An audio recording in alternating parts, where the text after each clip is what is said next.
नमस्कार, आप देख रहे हैं एफएम न्यूज और मैं हूं आपके साथ प्रिया पांडे। बुलेटिन की शुरुआत करते हैं, लेकिन चलिए आपको सीधे संभल लिए चलते हैं जहां पर मुख्यमंत्री योगी आदित्यनाथ की मौजूदगी है।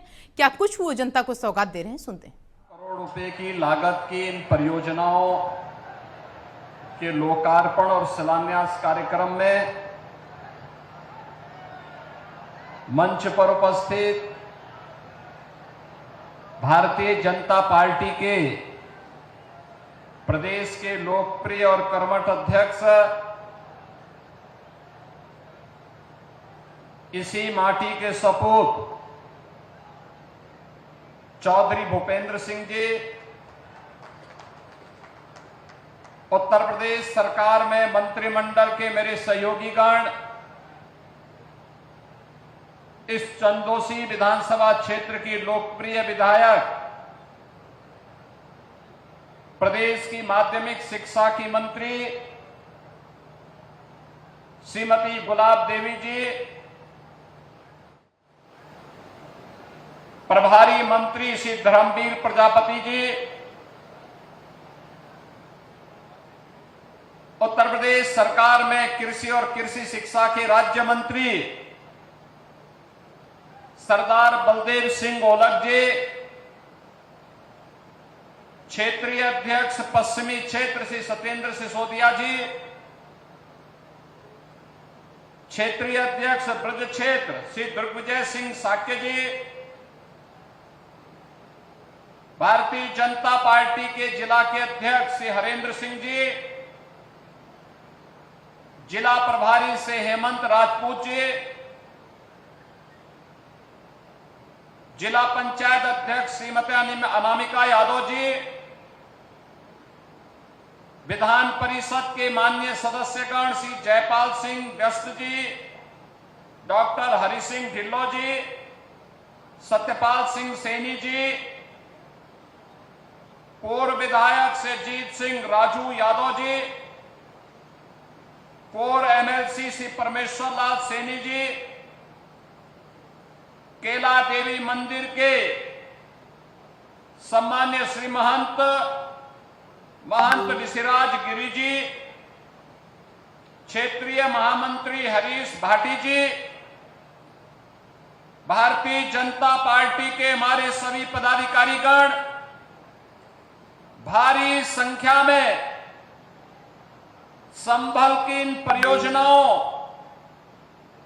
के लिए आज यहां पर उपस्थित संभल के मेरे सभी उपस्थित बहनों और भाइयों, भगवान कल्कि और भगवान हरिहर की इस पावन धरा को नमन करते हुए मैं आप सबका हृदय से अभिनंदन करता हूं।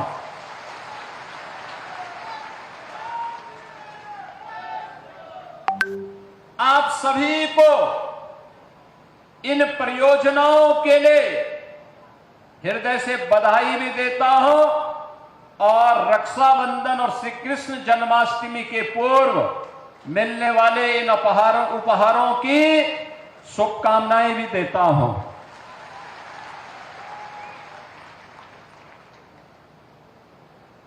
9 अगस्त को रक्षाबंधन का पावन पर्व है और रक्षाबंधन हमारे यहां सनातन धर्म की परंपरा में एक पुरोहित के द्वारा एक यजमान के हाथों की यजमान के लिए, एक बहन के द्वारा एक भाई के लिए एक पवित्र सामाजिक बंधन के इस आयोजन के साथ हम जुड़ने जा रहे हैं। याद करिए, पर्व और त्योहारों की एक लंबी श्रृंखला सनातन धर्म की परंपरा में हम सबको इसकी गहराई, इसके महात्म, इसके सामाजिक और आध्यात्मिक महात्म की ओर हम सबका ध्यान आकर्षित करते हैं। भाई बहन के बीच संवाद और संपर्क कैसे होने चाहिए, एक पुरोहित का यजमान के प्रति दायित्व क्या होना चाहिए, इन सब के लिए ये पर्व और त्योहार हम सबको एक नई प्रेरणा प्रदान करते हैं और इसीलिए तो हमारी सरकार ने तय किया है कि 8, 9 और 10 अगस्त को हर वाहन के लिए उत्तर प्रदेश परिवहन निगम और नगर विकास की बसेज में फ्री में यात्रा की सुविधा उपलब्ध रहेगी। एक सहयात्री के साथ में वे उत्तर प्रदेश के अंदर कहीं से भी कहीं तक यात्रा कर सकती हैं, कोई किराया उनसे चार्ज नहीं होगा। ये बहनों को ये डबल इंजन सरकार की एक उपहार है और अगर बहनों को उपहार मिल रहा है तो गुलाब देवी जी तो इतने दिनों से पीछे पड़ी हुई थी कि जिला मुख्यालय बनना चाहिए, बनना चाहिए, बनना चाहिए। आज वही जिला मुख्यालय का उपहार देने के लिए हम संभल नगर को आए हैं। बहनों और भाइयों, संभल की घोषणा हुई थी 2011 में। पिछले 14 वर्षों के पास संभल के पास अपना जिला मुख्यालय नहीं। पुलिस लाइन नहीं। हमने 288 करोड़ पुलिस लाइन के लिए यहां स्वीकृत किए हैं, काम चल रहा है। जैसे पुलिस लाइन का काम बेहतरीन तरीके से आगे बढ़ रहा है, ऐसे ही लगभग 80 एकड़ क्षेत्रफल में जिला मुख्यालय के निर्माण के लिए भी इंटीग्रेटेड ऑफिस कॉम्प्लेक्स देंगे। एक छत के नीचे जिला से जुड़े हुए सभी कार्यालय एक छत के नीचे लेके आएंगे और जनता को वहां पर सभी प्रकार की सुविधाएं उपलब्ध करवाने का काम करेंगे। यहां से संभल की दूरी को कम करने के लिए 4 लेन की कनेक्टिविटी भी देंगे। कोई समस्या नहीं आएगी क्योंकि संभल तो हम सबकी आस्था का प्रतीक है। हरि और हर यानी विष्णु और शिव दोनों का जहां पर एक सामूहिक रूप से दर्शन हो सकते हो, वही है हरिहर। भगवान विष्णु का 10वां अवतार इसी संभल में हमारे पावन ग्रंथों ने माना है। बहनों और भाइयों, कुछ लोगों को यह विवादित विषय लगता होगा क्योंकि जिनकी पृष्ठभूमि ही विवादित है, जिनका पारिवारिक पृष्ठभूमि ही विरासत है, उन्हें हिंदू परंपरा में विवाद नजर आता है। लेकिन यह विवाद का विषय नहीं हो सकता है। यह विवाद का विषय नहीं हो सकता है। यहां पर जब संभल की हम चर्चा करते हैं तो बहनों और भाइयों, यह हम सबका और दुनिया का ध्यान आकर्षित इसके माध्यम से हम सबका हो जाता है। आपने इस बात को देखा होगा कि संभल की चर्चा जो सबसे प्राचीन पुराण है, श्रीमद् भागवत महापुराण, 5000 साल पहले रचा गया था। भगवान वेदव्यास ने महाभारत युद्ध के बाद उस समय की शांति के लिए, मुक्ति के लिए जिस महापुराण की रचना की थी वह श्रीमद् भागवत महापुराण है। स्कंद पुराण, विष्णु महापुराण, इन सब में यह उल्लेख है। चिल्ला चिल्ला के हमारे पावन ग्रंथ इस बात का उल्लेख कर रहे हैं कि भगवान विष्णु का 10वां अवतार कल्कि में होगा। स्कंद पुराण ने तो इस बारे में कहा है कि सत्यव्रतो नाम त्रेतायाम च महदगिरी द्वापरे पिंगलो नाम कलो संभल उच्यते। यानी संभल एक कलयुग का नाम है। अलग अलग युग में अलग अलग नाम थे। सतयुग में सत्यव्रत, त्रेता में महदगिरी, द्वापर में पिंगल और आज संभल यानी संभल हो गया।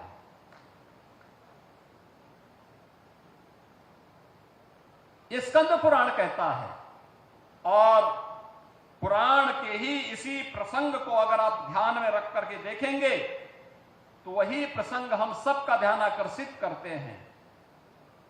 स्कंद पुराण ही इस बात का उल्लेख भी करता है, जहां पर स्कंद जी महर्षि अगस्त्य से इस बारे में कहते हैं कि आकर्णे महाभाग पूर्वे सांबलेश्वरम गंगारथ प्रामध्य सतम क्षेत्रम च योजन त्रयम। यानी यह संभल के बारे में कि संभल नगर जो भागीरथी गंगा और राम गंगा के मध्य में है, यह 36 किलोमीटर की दायरे में स्थित है। इसके महात्म के बारे में, इसके क्षेत्रफल के बारे में यह स्पष्ट उल्लेख किया जाता है। और श्रीमद् भागवत महापुराण में भी इस बात का उल्लेख करता है कि यदा चंद्रस्य च सूर्यस्य च तथा तिस्य बृहस्पति एक रासो समेस्यन्ते तदा भवति तत्कृतम। अर्थात चंद्रमा, सूर्य और बृहस्पति के तीनों ग्रह जब उस नक्षत्र के प्रथम चरण में एक साथ प्रवेश करेंगे तभी सतयुग का प्रारंभ होगा, जो श्री कल्कि श्री विष्णु के अवतार और सतयुग और कलयुग की संधि में होगा। अब जिसके पास दृष्टि न हो तो उसके बारे में हम क्या कह सकते हैं। और संभल एक सच्चाई है का प्रारंभ होगा, जो श्री कल्कि श्री विष्णु के अवतार और सतयुग और कलयुग की संधि में होगा। अब जिसके पास दृष्टि न हो तो उसके बारे में हम क्या कह सकते हैं। और संभल एक सच्चाई है। बहनों और भाइयों, इस सच्चाई का उल्लेख हमारा ग्रंथ कहता है। 68 तीर्थ थे, 68 तीर्थ थे यहां के, 19 पावन कूप थे, परिक्रमा का मार्ग था, सब कुछ था। कब्जा हो जाता है, तीर्थों पर कब्जे हो जाते हैं, मार्ग तोड़ दिए जाते हैं। 24 कोस और 84 कोस की परिक्रमा के मार्ग को बाधित किया जाता है। परिणाम एक सच को छुपाने का कुत्सित प्रयास।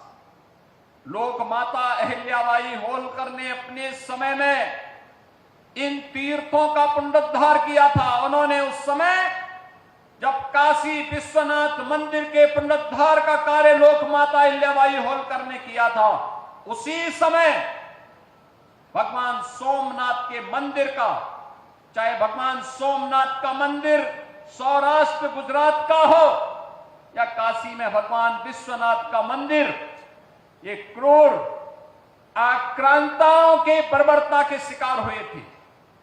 उनका पुनरुद्धार करने का काम, यह कार्य भी लोक माता अहिल्याबाई होलकर ने किया था। तो साथ ही साथ उन्होंने संभल के इन तीर्थों के पुनरुद्धार का भी काम किया था। आज भी आप देखते होंगे लोक माता अहिल्याबाई होलकर ट्रस्ट के द्वारा तमाम तीर्थों के लिए कुछ सहयोग किया जाता है। लेकिन अब हमारी सरकार ने तय किया है 68 के 68 तीर्थों को, 19 के 19 कूपों को, परिक्रमा मार्ग के पुनरुद्धार का कार्य अब एक डबल इंजन की सरकार उठाएगी। ये हमारा दायित्व भी है, नैतिक कर्तव्य भी है, क्योंकि विकास तभी सार्थक होता है जब वह विरासत के साथ जुड़ती है। ये विरासत का संरक्षण भी है और आने वाले वर्तमान और भविष्य के सुनहरे सपने को उड़ान देने के लिए उन्हें विकास की प्रक्रिया से जोड़ने का एक अभियान भी है। आज आप देखते होंगे काशी विश्वनाथ धाम प्रधानमंत्री मोदी जी के कर कमलों से जो भव्य स्वरूप प्राप्त किया है। आज काशी में कोटि कोटि भारतवासी आकर के, सनातन धर्मावलंबी आकर के आस्था के साथ साथ वहां के विकास को एक नई ऊंचाई पे पहुंचा रहे हैं। 500 वर्षों के बाद अयोध्या में श्री राम जन्मभूमि पे भगवान श्री राम के भव्य मंदिर के निर्माण बनने के साथ ही एक नई अयोध्या के दर्शन हमें अयोध्या धाम में देखने को मिलते हैं। बहनों और भाइयों, अगर काशी में और अयोध्या में हो सकता है तो संभल में क्यों नहीं? संभल भगवान कल्कि और हरिहर के इस पावन धाम के पुनरुद्धार का कार्य क्यों नहीं? और उसी दायित्व का निर्वहन करने के लिए सरकार आई है आपके पास। सरकार आपके पास आई है आपसे कहने के लिए हम विकास भी कराएंगे, हम लोक कल्याण के कार्यक्रमों को भी करेंगे, बिना भेदभाव के शासन की योजना का लाभ हर गांव, हर गरीब, हर किसान, हर नौजवान को देंगे। और संभल जैसी सच्चाई को छुपाने की कुत्सित चेष्टा करने वालों के उन गलत मंसूबों को भी ध्वस्त करने का काम करेंगे। जो भारत और भारतीयता को, भारत की विरासत को कलंकित करने का कार्य करेंगे, उन्हें वह सबक सिखाएंगे। उनकी आने वाली कई पीढ़ियां याद करेंगी कि वह भी किन लोगों से टकराए थे। बहनों और भाइयों, संभल की इसी सच्चाई को आज डबल इंजन की सरकार देश और दुनिया के सामने ला रही है। हमारे पास शास्त्रीय प्रमाण भी है, हमारे पास पुरातात्विक प्रमाण भी है, हमारे पास लोक मान्यताएं भी हैं, और हमें सब कुछ बताने के लिए हमारे पास है।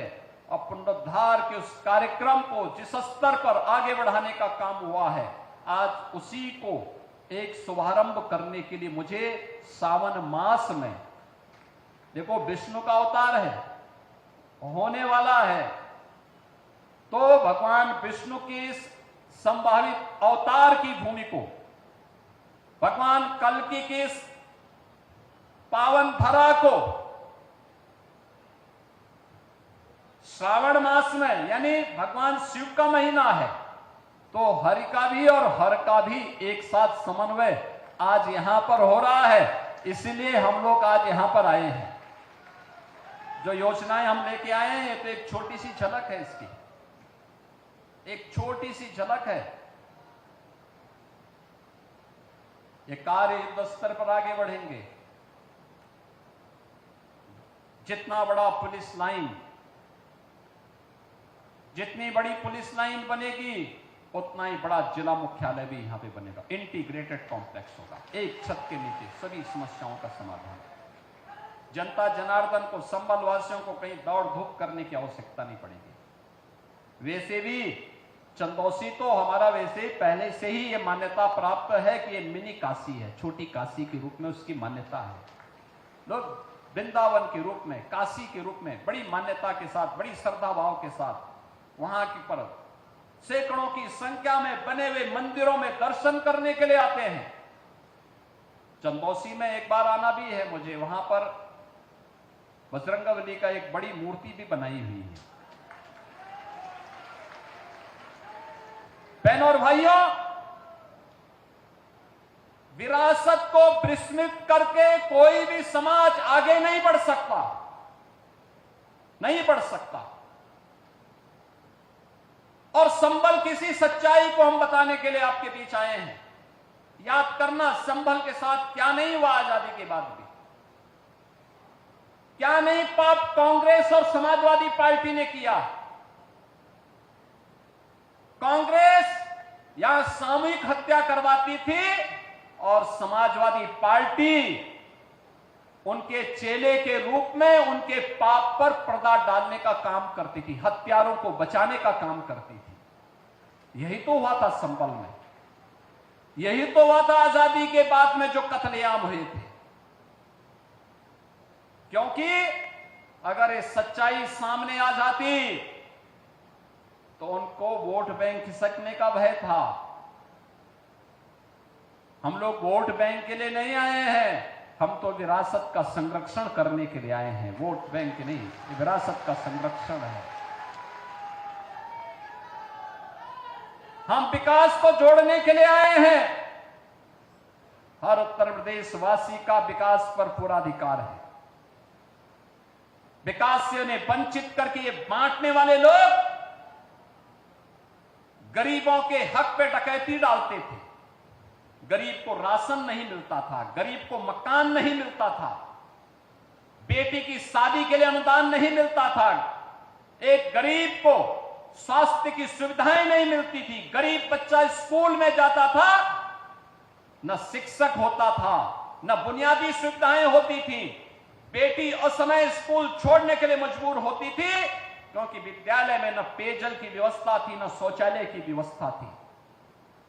और आज जब डबल इंजन की सरकार काम कर रही है, आज आप देख रहे होंगे विद्यालयों में बुनियादी सुविधाएं, बालक और बालिकाओं के लिए पेयजल की व्यवस्था भी है, टॉयलेट की व्यवस्था भी है, अच्छा फर्श बना है। फर्श बनाने के साथ ही डिजिटल लाइब्रेरी भी है, स्मार्ट क्लास भी है, पर्याप्त सुविधाएं उपलब्ध करवाई जा रही हैं। अटल आवासीय विद्यालय आप देखिए, श्रमिकों के बच्चों के लिए और कोविड कालखंड में जो बच्चे निराश्रित हुए थे, जिन्होंने अपने अभिभावकों को खोया था, उनके लिए अटल आवासीय विद्यालय बन रहे हैं। पिछली सरकार एक जिले में एक माफिया पालती थी, उस माफिया के गुंडे पूरे जनपद को तबाह करते थे, दंगा करवाते थे, अराजकता फैलाते थे। हमारी सरकार वन डिस्ट्रिक्ट वन प्रोडक्ट के माध्यम से स्थानीय कारीगरों और हस्तशिल्पियों को कारोबार के साथ जोड़ रही है। One district one medical college देकर के बेहतरीन स्वास्थ्य की सुविधा दी जा रही है। बिना भेदभाव के हर गरीब को 5 लाख रुपए का आयुष्मान भारत का स्वास्थ्य बीमा का कवर भी दिया जा रहा है। राशन की सुविधा उपलब्ध करवाई जा रही है, हर गरीब को आवास की सुविधा उपलब्ध करवाई जा रही है और हर बेटी के लिए शिक्षा के साथ साथ उसकी शादी का इंतजाम के लिए भी सरकार बेटी को विदा करने के लिए भी 1 लाख रुपए का अनुदान सामूहिक विवाह योजना के माध्यम से उपलब्ध करवा रही है। युवाओं के लिए भर्ती के अभियान को भी बिना भेदभाव के आगे बढ़ाया जा रहा है। पिछले 8 वर्ष में 8.5 लाख नौकरी, अभी हाल ही में 60,244 पुलिस की भर्ती की प्रक्रिया को सकुशल संपन्न किया गया। हर जनपद के युवा आए थे, चेहरा नहीं देखा गया, जाति नहीं देखी गई। उत्तर प्रदेश का नागरिक है, उसको अधिकार मिलना ही चाहिए, हर हाल में उसका अधिकार उसे दिया जाना चाहिए। लेकिन उत्तर प्रदेश के हर नागरिक को सुरक्षा की गारंटी भी चाहिए और इसीलिए हम कहते हैं, पिछली सरकार में दंगे होते थे, अराजकता फैलती थी, शोषण होता था, न बेटी सुरक्षित थी, न व्यापारी सुरक्षित था। आज बेटी भी सुरक्षित है, व्यापारी भी सुरक्षित है, हर उत्तर प्रदेशवासी सुरक्षित है, केवल दंगाई सुरक्षित नहीं है। दंगाई के ऊपर महाकाल अब अपना वास्तविक असर दिखा रहा है। अब वह अपनी गति को दुर्गति में बदलने के लिए वहां दिखाई दे रहा है और संभल और उत्तर प्रदेश अपनी गति को प्रगति की तरफ उछाल मार रहा है। और उसी प्रगति के साथ जोड़ने के लिए आज हम सब आपके बीच आए हैं। आज यहां पे शिक्षा के लिए, व्यावसायिक शिक्षा के लिए, उच्च शिक्षा के लिए, पेयजल के लिए, सड़क के लिए, पर्यटन की सुविधाओं को लेकर, जिला मुख्यालय को लेकर, आंगनवाड़ी केंद्रों के लिए, कंपोजिट विद्यालय को लेकर के ये सभी उपहार आपको उपलब्ध कराए जा रहे हैं। और इसलिए भी क्योंकि जन्माष्टमी भी आ रही है, यानी ये 3 पर्व तो एक साथ, रक्षाबंधन 9 अगस्त को, 9 अगस्त काकोरी के क्रांतिकारियों की, महानायकों की 10 एक्शन के स्मृति दिवस भी है, 9 अगस्त की तिथि। बहनों और भाइयों, 15 अगस्त देश का स्वाधीनता दिवस, प्रधानमंत्री जी ने आह्वान किया है हर घर पे तिरंगा फहराना है। 13, 14, 15 हर भारतवासी अपने घर के ऊपर भारत के आन बान शान के प्रतीक तिरंगा लहराने का काम करिए। भारत के आन बान शान का प्रतीक हमारा तिरंगा है। और साथ ही साथ 16 अगस्त श्री कृष्ण जन्माष्टमी, परित्राणाय साधूनाम विनाशाय च दुष्कृताम, सज्जनों के लिए सज्जनों के संरक्षण के लिए और दुर्जनों के संहार के लिए भगवान बार बार आते हैं, बार बार आएंगे और कल की भगवान भी संभल में अवश्य आएंगे। यह संकल्प लेकर के हम सबको आगे बढ़ना होगा। मैं संभल वासियों के लिए, जनपद वासियों के साहस का यहां पर सम्मान करता हूं। विपरीत परिस्थितियों में रह करके जिन लोगों ने दंगों की त्रासदी को झेला, पिछली सरकारों के अराजक और भ्रष्ट रवैये के कारण प्रताड़ित होते रहे, लेकिन उन्होंने कभी भी अपने मिशन से भटके बगैर, बिना न झुके न भटके, न कहीं विचलित हुए, लगातार संघर्ष करते रहे। उन सभी कार्यकर्ताओं का, संभल वासियों का, आपका जो संभल है ना, इस संभल ने अन्य लोगों को भी दंगाइयों से लड़ने की एक नई ताकत दी है। और इसके लिए मैं आपका अभिनंदन करने के लिए भी आया हूं, आपको आश्वस्त करने के लिए आया हूं। ये डबल इंजन की सरकार आपके विरासत और संरक्षण के संरक्षण के लिए और विकास को आगे बढ़ाने के लिए पूरी प्रतिबद्धता के साथ कार्य करेगी। और उसी कार्यक्रम का शुरुआत करने के लिए कि जिन लोगों ने संबल के साथ पाप किया था, उनको उसके पाप की सजा मिलेगी। जिन लोगों ने भी संबल के विकास से वंचित किया था, उनको इसकी कीमत चुकानी पड़ेगी। जो लोग संबल को दंगाग्रस्त करते थे, जो लोग सनातन धर्म के इन पवित्र स्थलों को पवित्र करते थे, उन्हें इसकी कीमत तो चुकानी ही पड़ेगी। और इसी का आश्वासन देने के लिए आज मुझे संभल आना पड़ा है। मैं इस अवसर पर एक बार फिर से इन सभी योजनाओं की सौगात आप सबको समर्पित करता हूं। इसका उपहार है संभल वासियों को। और संभल के विकास के लिए ये जिला मुख्यालय आपका तैयार होगा, भव्य जिला मुख्यालय तैयार होगा। ये जिला मुख्यालय आपके विकास को एक नई उड़ान देगा और संभल को भगवान कल्कि के अवतार की पावन धरा के रूप में स्थापित करने में अपना योगदान देगा। इस विश्वास के साथ आप सभी को रक्षाबंधन, स्वाधीनता दिवस और श्री कृष्ण जन्माष्टमी की हृदय से बधाई और शुभकामनाएं देते हुए मैं अपनी वाणी को विराम देता हूं। धन्यवाद। जय हिंद।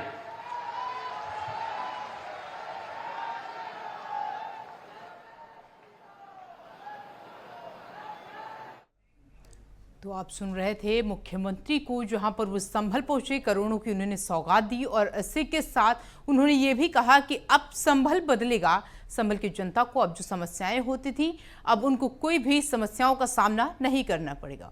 और फिलहाल इस बुलेटिन में इतना ही और ऐसी तमाम खबरों को देखने के लिए बने रहिए आप हमारे साथ। नमस्कार।